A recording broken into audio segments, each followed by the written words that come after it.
we have Huseyin Erkan, who is the former Chief Executive Officer of the World Federation of Exchanges. He was named to that position in October 2012 and served for 2 years. He is also the former chairman and CEO of the Istanbul Stock Exchange, serving there from 2007 to 2012, and he was instrumental at that time in establishing the Federation of Euro-Asian Stock Exchanges, comprising 33 members from that region, of which he was the president. So, Mr. Erkan, please bring us up to date on developments in capital and debt markets globally and in the region.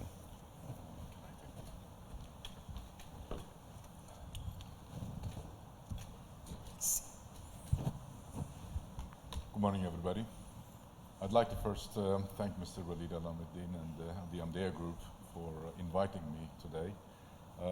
It's a pleasure to be back. It's been about 10 years since I left the country and been at different places after the Istanbul Stock Exchange role. However, what I'd like to do today is actually to talk about the role of the exchanges. I know that you're all in the financial world and you are very much aware of what the exchanges do, but sometimes we actually forget the actual role of the exchanges. What do we really achieve as exchanges? We achieve capital formation, which is extremely important, meaning raising capital for companies by mobilizing savings of millions of people for investment. We bring together people on a platform, all transparent, in a price discovery mechanism. There is an efficient price discovery with this dissemination of the data real time. Equal access, we provide equal access to intermediaries with clear and fair rules for an orderly market. All the rules are the same for everybody, and even the length of the cables in the data room have to be equal so that nobody has a superiority in accessing the mainframes of the exchange. We minimize the default risk for transactions. It's almost none, especially with the introduction of the CCPs. There's pre-trade and post-trade transparency, timely public disclosures coming from the companies, making timely disclosures of what is going on in their activities, surveillance and supervision for the market integrity, and we maintain liquidity, high liquidity, so that price discovery can actually take place. And we encourage corporate governance and sustainability. What's happened with the exchanges over the years is that the exchanges used to be just national exchanges. Most of them were non-profit organizations. They were either formed into cooperatives by the membership of their intermediaries, or they were established by their governments as non-joint stock companies. Some of them were joint stock companies wholly owned by the governments and all of that. So companies actually have changed. The exchanges have changed from non-profit organizations to profit-oriented joint stock companies over the past 2 decades. From national exchange status for listings and concentration of trading to being mainly trading centers with severe competition coming from other exchanges within the same country or other trading platforms competing against the exchanges. Now, the problem with that was, especially with MiFID I and the Reg NMS in the United States, was that there were so many dark pools, so many platforms were established without the responsibility of listings or supervision or anything else, taking away the discovered prices from exchanges, using them as references, and then do market making on the side. This was quite unfair. MiFID II corrected that to a certain extent, but it still continues. Concentration of shares of large companies trading, meaning that in especially the Western world, European and the American exchanges, large exchanges have continued to concentrate only on large cap companies, whereas some of the other national exchanges continued with the listings of small to medium sized companies because there is no other alternative. There's increased activity in high-frequency trading, which actually changed the character of trading over the past 2 decades. The average trade size used to be around $20,000, and now it's down to $3,600. And I think I can give you even further details. In the Americas, it's $6,800 per trade. In the APEC countries, about $2,000 per trade. And in EMEA, it's about $4,400. This is the effect of high-frequency trading.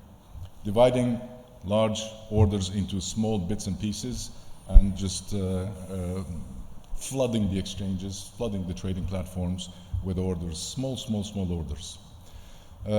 Listing, unfortunately, is not a primary function of many of the exchanges competing within the same area. Total market capitalizations over the past 5 years have increased, as you can see in this graphic. The total market cap of all the exchanges now equal to about $120 trillion, which is about 100% increase over 10 years, 50% increase over the past 5 years, which is phenomenal. Yes, this is not just in value increase, but also new listings. Especially over the past 5-6 years, the value of some of the companies that have come to the exchanges have really gone up quite a lot. I mean, trillion-dollar companies. Last year in Saudi Arabia, for example, the listing of Aramco, which was the largest company at the time. There was no company with $1 trillion market cap. It was $2 trillion valued at. Now we have other companies above $1 trillion mark. Trading value has increased again. I'd like to point your attention to the EMEA region. Trading value in the Americas as well as the APEC countries have gone up over the years. However, if you look at EMEA, it's flat. I think the listings, the trading activity, the effect of high-frequency trading and all of that is much more apparent in the Americas and in the Asian countries than in the EMEA region. Global IPO activity has been extremely good. The capital raised through the IPOs increased by about 83% in first half of 2001 compared to the last half of 2020.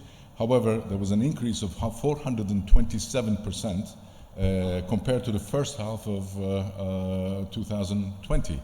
Of course, that is the effect of the pandemic, but it is an amazing figure. Number of IPOs by the regions is divided, as you can see here. We have seen some record capital raisings in some of the areas, especially in the Americas. About $252 billion have been raised within the first half of 2021. And in the EMEA region, $45 billion have been raised. These are record numbers, actually, for half a year records. Already listed companies also have raised capital. This is just the IPOs, but the already listed companies have raised about $404 billion within the first half of 2021 compared to 2022. And there's an increase of $404 billion.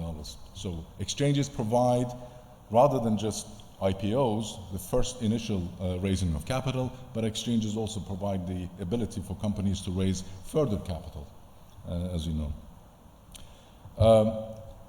I'll just talk about some of the major trends in the region. Exchanges within the region are introducing new asset classes, bonds and sukuks.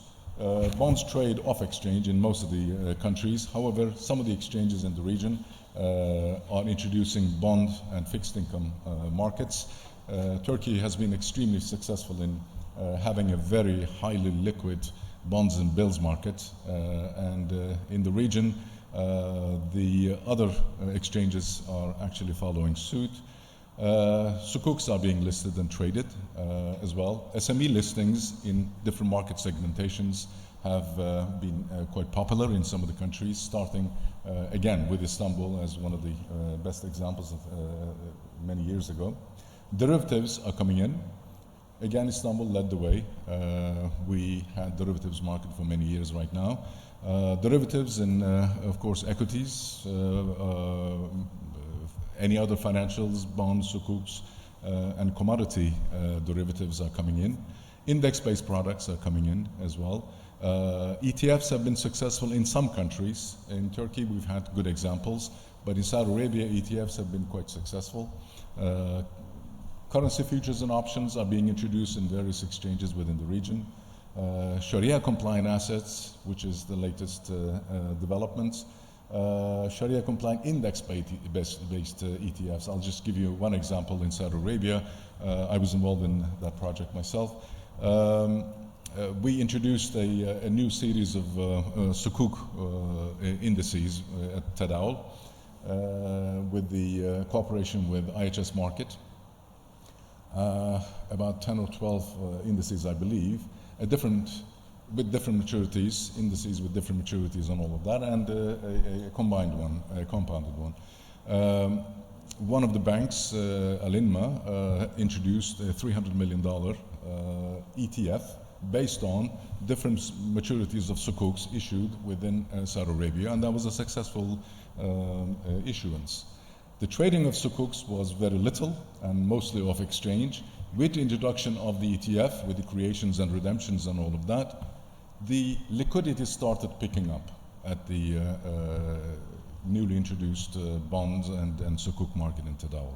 So ETFs do help in the development of liquidity as well.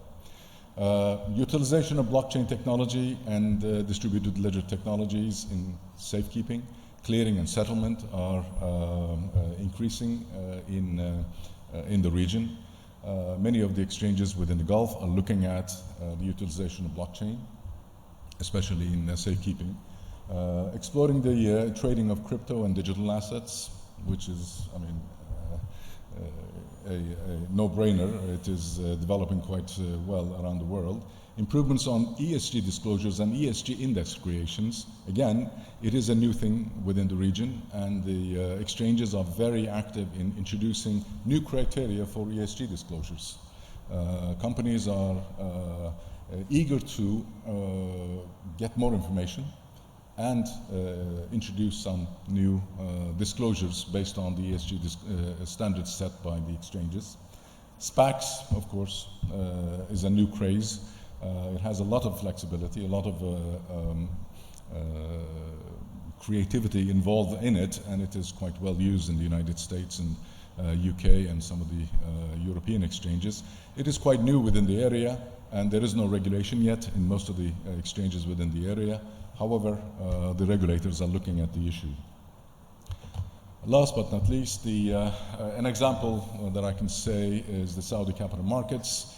Some of the major achievements, I think the Saudi exchange, as you have seen, has become the largest exchange in the region, not only in the region, but the 9th largest exchange in the world in terms of market cap, with the introduction, with the listing of Aramco. What they've done is actually allowed foreign investors into the country over the past 4.5 years.